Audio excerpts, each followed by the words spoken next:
what's the relationship between that film and the themes in that film and where we are now, Lime Street, this special part of Liverpool. Yeah, well, we're in the Crown on Lime Street. It's kind of, Lime Street itself is a really significant street to me. It's a huge part of my life and childhood and my connection to the city itself. And the two pubs either end, the Crown at this end and the Vines at the other end, they kind of frame the street.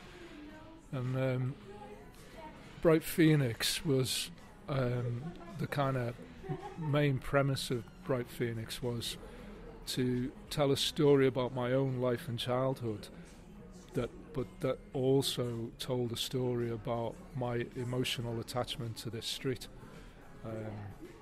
and the way that I feel about the kind of destruction of the street and the kind of wholesale selling of it to commerce, really.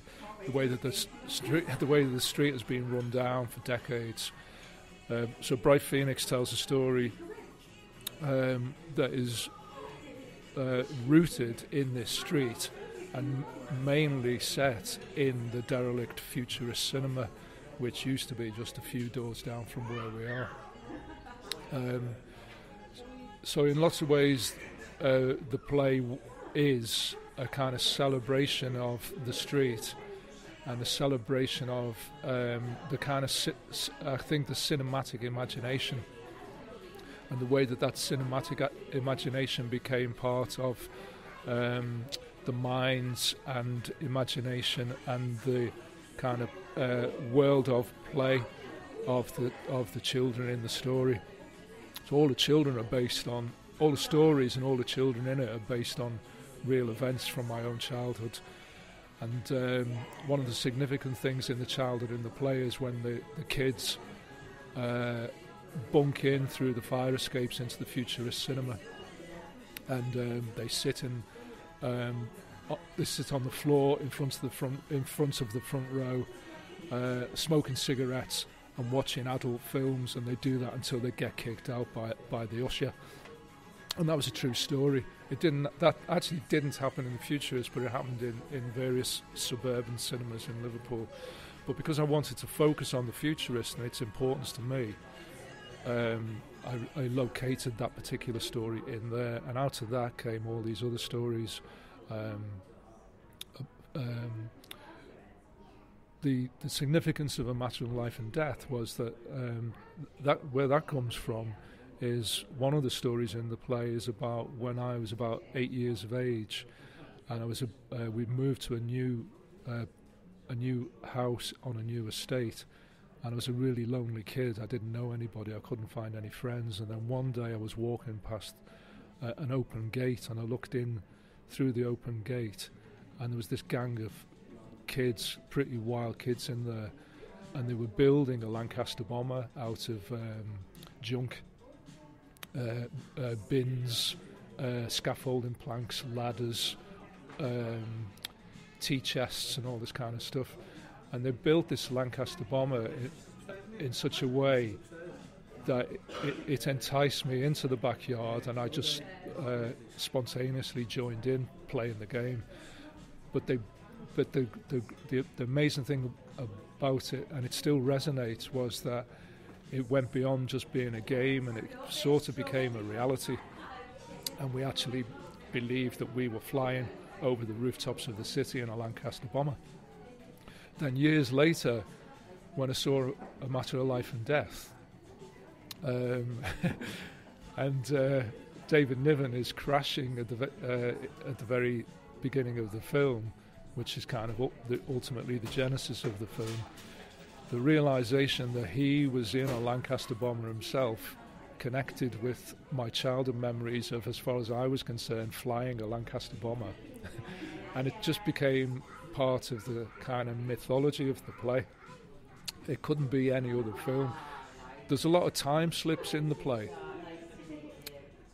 I never saw A Matter of Life and Death as the cinema when I was a child. I saw it at the cinema when I was an adult. But it seemed to be important that it should be a matter of life and death there's a scene in the play a bit later on where when the children have grown up and they reunite in the derelict cinema, and they act out the opening scenes of A Matter of Life and Death. They speak the lines against the kind of shadowy backdrop of a projection of the film. So the Futurist and the film become a unity, and that resonates with the childhood stories that are taking place inside that cinema.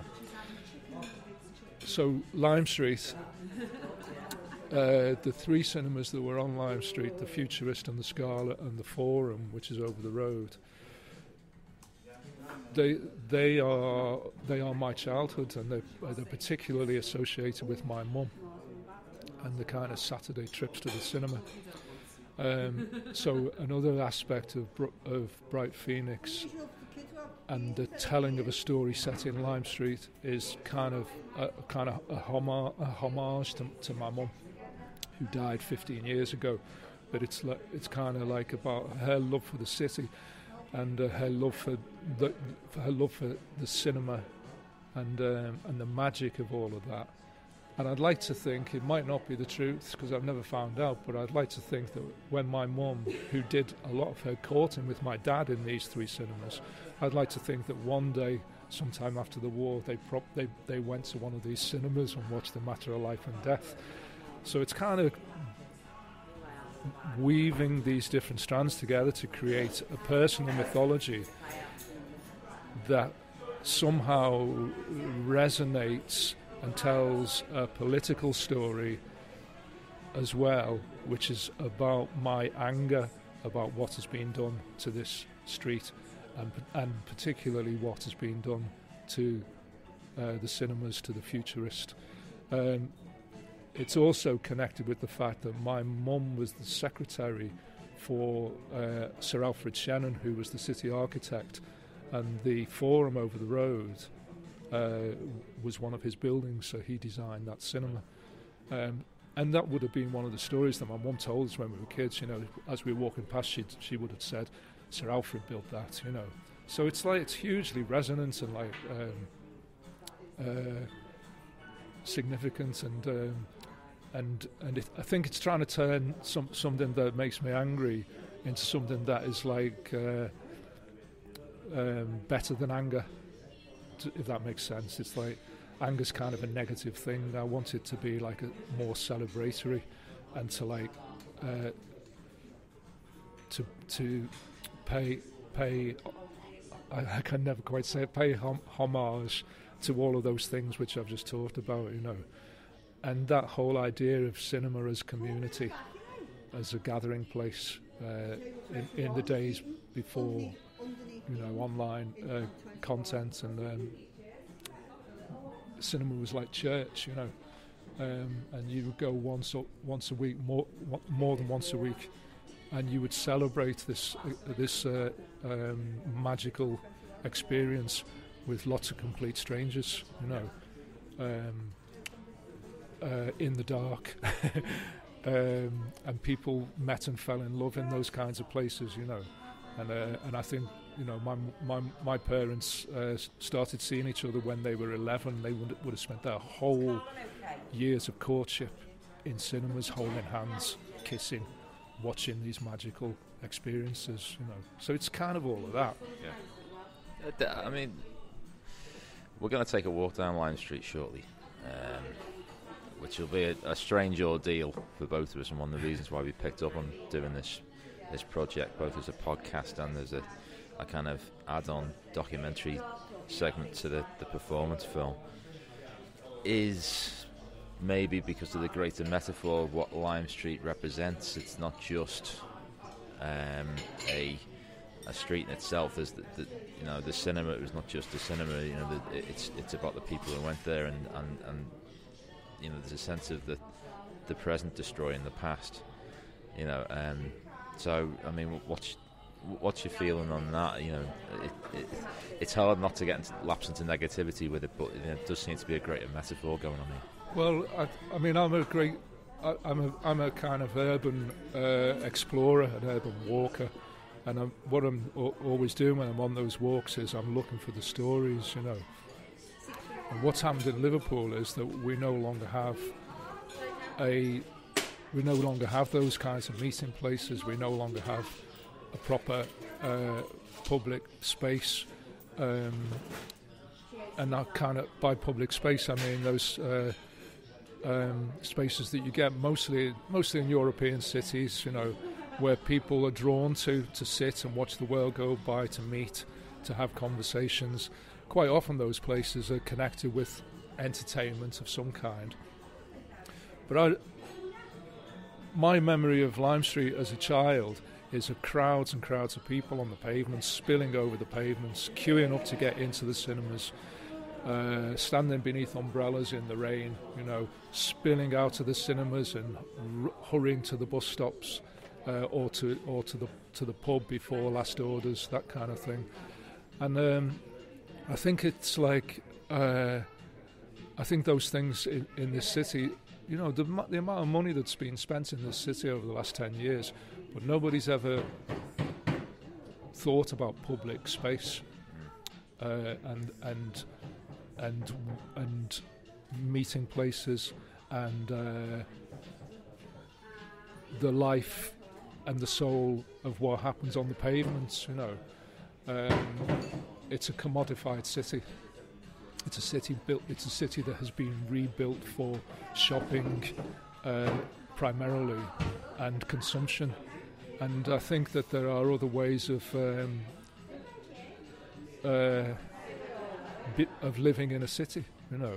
There are other ways of spending money in a city, and it's very, very hard to find them anymore. So that sort of that brings forth anger, you know, that nobody ever paid any attention to the actual quality of life and to the quality of experiencing the city, you know. The architecture is mediocre, and the general kind of street life is all about, again, it's about consumerism. So